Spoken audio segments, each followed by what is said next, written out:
Hello students, let's start our chapter Theory of Demand. It is the fourth lecture of chapter Theory of Demand and today's topic is Law of Demand. जैसा आपको पहले भी बताया था, Law of Demand क्या है? Law of Demand states that when price rises, demand falls down and vice versa. यानी जब प्राइस राइज कर रहा है तो डिमांड क्या होगी? फॉल होगी। और इसके अपोजिट भी, अगर प्राइस हमारा फॉल करेगा तो डिमांड क्या हो जाएगी? राइज। ये हमारा लॉ ऑफ डिमांड, जो कि बहुत ही इंपॉर्टेंट क्वेश्चन है। डेफिनेशन देने के बाद आपको एक शेड्यूल बनाकर और एक कर्व बनाकर अपने इस कॉन्सेप्ट को बताना है। तो शेड्यूल बनाएंगे सबसे पहले प्राइस, क्वांटिटी। आप डाटा कुछ भी ले सकते हैं, मैंने पहले भी आपको बताया है कि इमेजिनरी डाटा होता है, जस्ट आपको लो फॉलो करना है। आप प्राइस को राइज होते हुए दिखाते हैं तो डिमांड को फॉल होते हुए दिखाएंगे, प्राइस को फॉल होते हुए दिखाते हैं तो डिमांड को राइज होते हुए दिखाएंगे। तो हम यहाँ पर क्या कर रहे हैं? प्राइस को राइज कर रहे हैं। हमने प्राइस को राइज किया 1 2 3, तो हम डिमांड क्या कर रहे हैं? डिमांड को हम फॉल होते हुए दिखा देंगे। इनमें कोई प्रपोर्शनेट रिलेशनशिप नहीं है कि भी प्राइस इतना राइज होगा तो डिमांड इतनी फॉल होगी। वो हम next chapter elasticity of demand के अंदर डिस्कस करेंगे। यहाँ जस्ट एक डायरेक्शन का पता लगता है कि when price rises demand falls down. इसी कॉन्सेप्ट को अब हम एक कर्व की हेल्प से शो करेंगे। आपको जितनी भी कर्व्स ड्रॉ करनी है अपनी नोटबुक के ऊपर, आपको पेंसिल स्केल लेते हुए ड्रॉ करनी है। वाई एक्सिस पर प्राइस दिखाया गया है, एक्स एक्सिस पर हमने क्या दिखाया है? क्वांटिटी ली है। व्हेन प्राइजेस ओपी, तो हमारी डिमांड कितनी है? O Q. जब प्राइस ओपी है तो डिमांड है ओ क्यू। और जब प्राइस फॉल हो जाता है तो डिमांड क्या हो जाती है? राइज हो जाती है। प्राइस रिड्यूस होकर ओपी वन हो गया, यानी ओपी से प्राइस रिड्यूस होकर ओपी वन हो गया। ये हो गया रिडक्शन इन प्राइस, पी से पी वन तक।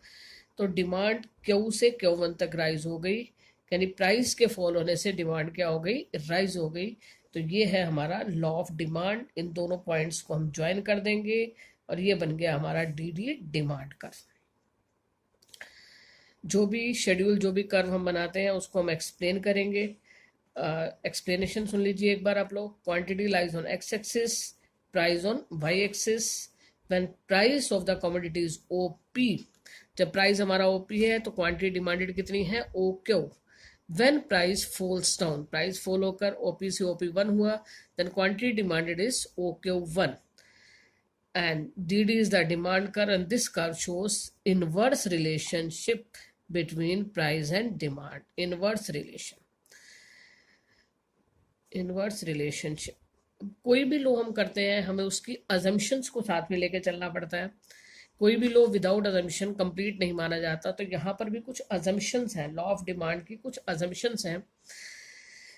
और इससे पहले आपने जो टॉपिक किया था डिमांड फंक्शन, अगर मैं आपको सिंपल तरीके से बताऊं कि उसका first point price of the commodity को हम छोड़ देते हैं, तो रिमेनिंग जितने भी पॉइंट्स थे हमारे उसके अंदर, हमने उनको क्या लेना है? Constant.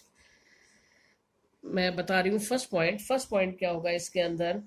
Test and preferences of the consumer remain constant. तो फर्स्ट पॉइंट हमने क्या लेना है?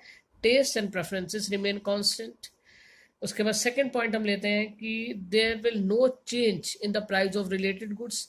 ना तो रिलेटेड गुड्स के प्राइस में कोई चेंज होगा, ना ही कंज्यूमर के टेस्ट एंड प्रेफरेंसेस में कोई चेंज होगा। नेक्स्ट अगर हम कहें there is no change in income of the consumer, consumer की इनकम में कोई चेंज नहीं है।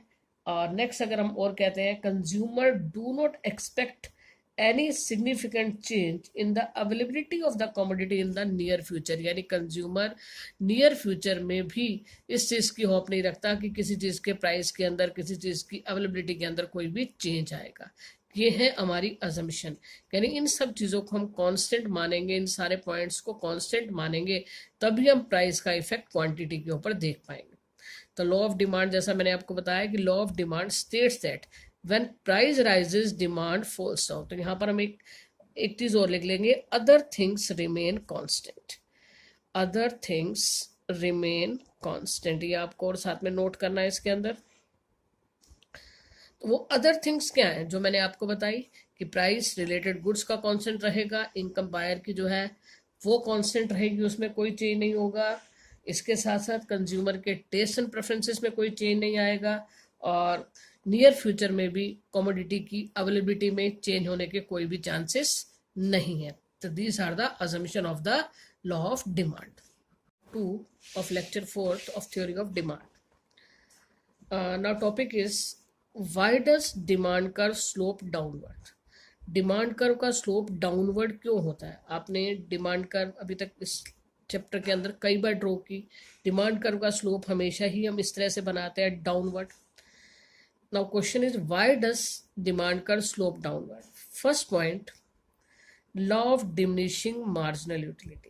पहले तो क्वेश्चन का मतलब एक बार फिर से समझ लीजिए कि प्राइस के राइज होने पर डिमांड कम क्यों होती है। लॉ ऑफ ये डिमांड कर्व का स्लोप डाउनवर्ड होने का मीनिंग क्या है कि डिमांड फॉल क्यों होती है। There are so many reasons. पहला रीजन क्या है? Law of diminishing marginal utility. Now what do you mean by law of diminishing marginal utility? घटती सीमांत उपयोगिता का नियम। क्या होता है?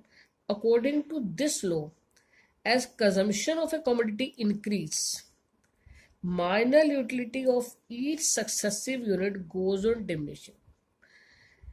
कॉन्सेप्ट को ध्यान से सुनिए। According to this law, as consumption of a commodity increase, जैसे जैसे किसी चीज की, किसी भी कमोडिटी का कंजम्पशन इंक्रीज होता है, यानी consumption of a commodity increase, consumption increase होगा, the marginal utility, marginal utility को जस्ट आप यहाँ पे सेटिस्फेक्शन के हिसाब से समझें कि marginal utility of that commodity falls down. उस चीज से मिलने वाली जो यूटिलिटी है वो फॉल करती चली जाती है। Accordingly, for every additional unit to be purchase, the consumer is willing to pay less and less price. जब मार्जिनल यूटिलिटी रिड्यूस होती चली जाती है तो कंज्यूमर उसके लिए कम पे करना चाहता है। इस कॉन्सेप्ट को एक एग्जाम्पल से हम लोग डिस्कस करेंगे, लेकिन उससे पहले 2 अजम्पशन रहेंगी। फर्स्ट अजम्पशन क्या है कि जो हमारा कंजम्पशन होना चाहिए वो स्टैंडर्ड यूनिट्स का होना चाहिए। Standard units quality wise standard unit नहीं, quantity wise standard units. Suppose a glass of water, not a spoon of water. और जो कंजम्पशन है वो कॉन्टिन्यूस होना चाहिए। तो 2 अजम्पशन इसके अंदर रहेंगी। Consumption should be continuous, consumption जो है वो जो है स्टैंडर्ड यूनिट्स का होना चाहिए। तो ऐसे में जैसे जैसे हम किसी चीज, किसी कमोडिटी की ज्यादा यूनिट्स यूज करेंगे तो उससे मिलने वाली सेटिस्फेक्शन फॉल होती चली जाएगी। सपोज आपने 1 गिलास पानी का पिया, आपको बहुत ज्यादा सेटिस्फेक्शन मिली, उसी समय आप 1 गिलास और वाटर का ले लेते हैं तो उससे मिलने वाली सेटिस्फेक्शन पहली यूनिट से मिलने वाली सेटिस्फेक्शन के कंपेरेटिवली कम होगी। तो ऑटोमेटिकली जब सेटिस्फेक्शन कम होगी तो हम उसके लिए पे भी क्या करना चाहेंगे? कम पे करना चाहेंगे। तो सेकंड पॉइंट इसके अंदर हमारे पास आता है income effect. Income effect,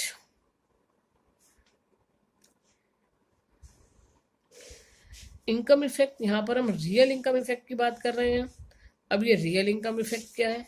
real income effect, real income is that income which can be measure in terms of goods and services, जिसे हम मेजर करते हैं in terms of goods and services, terms of goods and services। किसी भी person का आप example ले लीजिए। सपोज उसकी इनकम 30,000 रुपीज पर मंथ है, तो वो तो उसकी नॉमिनल इनकम है। उससे जितनी गुड्स एंड सर्विसेज वो परचेज कर सकता है उसे हम कहते हैं real income. 30,000 rupees, 40,000 rupees, 50,000 rupees, जो भी हम कहेंगे, this is the nominal income, monetary sense में। लेकिन उससे कितनी गुड्स एंड सर्विसेज वो परचेज कर पाएगा, that is consider as the real income. अब प्राइस लेवल जब राइज करता है, व्हेन प्राइस लेवल राइजेस, तो रियल इनकम क्या होगी? रियल इनकम फॉल हो जाती है। जब प्राइस लेवल राइज होने लगता है, यानी इन्फ्लेशन आने लगती है, महंगाई आने लगती है, तो रियल इनकम फॉल हो जाती है। और रियल इनकम फॉल होने से क्या होता है? डिमांड भी फॉल होना स्टार्ट हो जाती है। डिमांड भी हमारी फॉल होती है। जो एरो नीचे की तरफ दिखाया गया ये फॉल को शो कर रहा है, और एरो इस तरह से ऊपर ये राइज को शो कर रहा है। तो पॉइंट क्या था बेटा कि रियल इनकम इफेक्ट की हम बात कर रहे थे, जिसे हम लेके चलते हैं प्राइस लेवल के साथ। When price level rises, then real income of the consumer falls down and demand for the commodity also falls down. Next point हमारे पास आता है substitution effect. Substitution effect,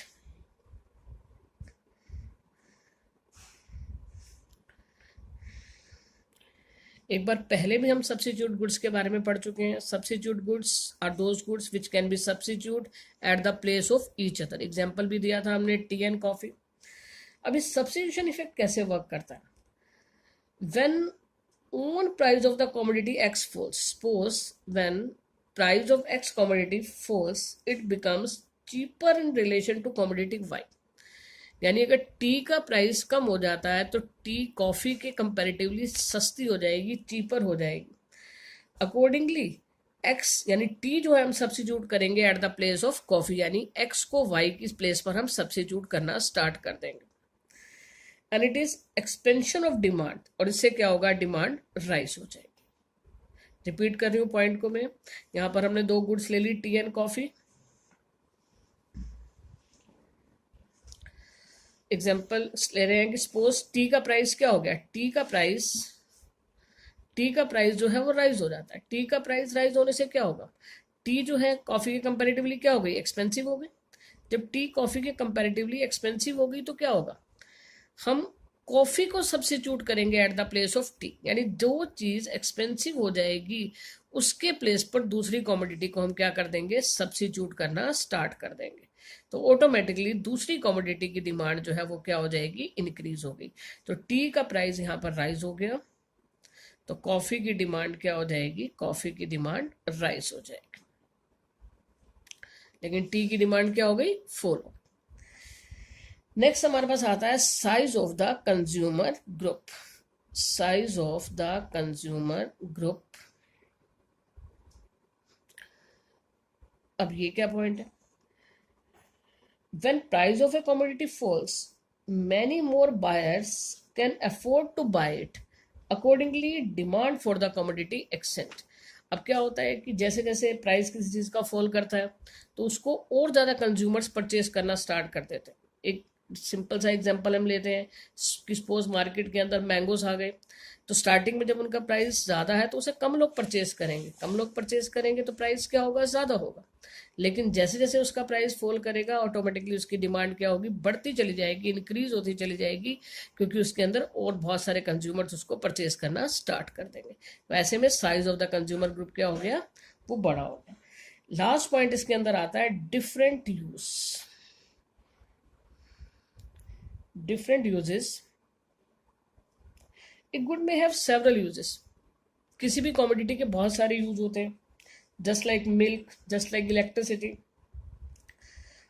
milk की हम बात करते हैं. Milk for example is use for making curd, cheese, butter, sweets. बहुत सारी चीज़ों के लिए हम क्या करते हैं? हम मिल्क को यूज करते हैं. If price of milk reduce, अगर उसका प्राइस कम हो जाएगा तो हम सभी पर्पसेस के लिए उसको यूज करना स्टार्ट कर देंगे, यानी ज्यादा पर्पस से यूज करेंगे. और उसी का प्राइस ज्यादा होगा तो हम उसको बहुत इंपॉर्टेंट पर्पस के लिए यूज करेंगे. तो ऑटोमेटिकली जब प्राइस कम होगा तो हम उसे ज़्यादा पर्पस में यूज़ करेंगे. जस्ट लाइक आप उसे पीने के लिए भी यूज़ कर रहे हैं, टी कॉफ़ी में भी यूज़ कर रहे हैं, उसके साथ स्वीट्स, कर्ड वगैरह बनाने के लिए यूज़ कर रहे हैं, तो ऑटोमेटिकली उसकी डिमांड क्या हो जाएगी? राइज हो जाएगी. तो ये हमारा जो टॉपिक था, why does demand curve slope downward, यानी क्या था कि डिमांड कर्व का स्लोप डाउनवर्ड क्यों होता है, यानी जब प्राइस कम होता है तो उसे लोग उसकी ज़्यादा क्वांटिटी क्यों परचेज करते हैं. तो जो हमने 5 पॉइंट डिस्कस किए, पहला पॉइंट जो हमने लिया law of diminishing marginal utility, जिसमें क्या बताया कि जैसे जैसे किसी चीज़ की कंजम्पशन राइज करेगी उससे मिलने वाली यूटिलिटी कम होती चली जाएगी. जब यूटिलिटी कम होगी तो उसके लिए पे भी कम करना चाहेंगे. Income effect, real income effect लिया कि जैसे जैसे प्राइस लेवल राइज करेगा रियल इनकम फॉल होगी, डिमांड भी फॉल होगी. सब्स्टिट्यूशन इफेक्ट, टी का प्राइस राइज होगा तो ऑटोमेटिकली कॉफी की डिमांड क्या होगी? राइज होगी. प्राइस फॉल होगा तो कंज्यूमर ग्रुप का साइज क्या होगा? बड़ा होगा, डिमांड क्या होगी? राइज होगी. और अगर प्राइस ज़्यादा हो जाता है तो कंज्यूमर ग्रुप का साइज छोटा हो जाएगा.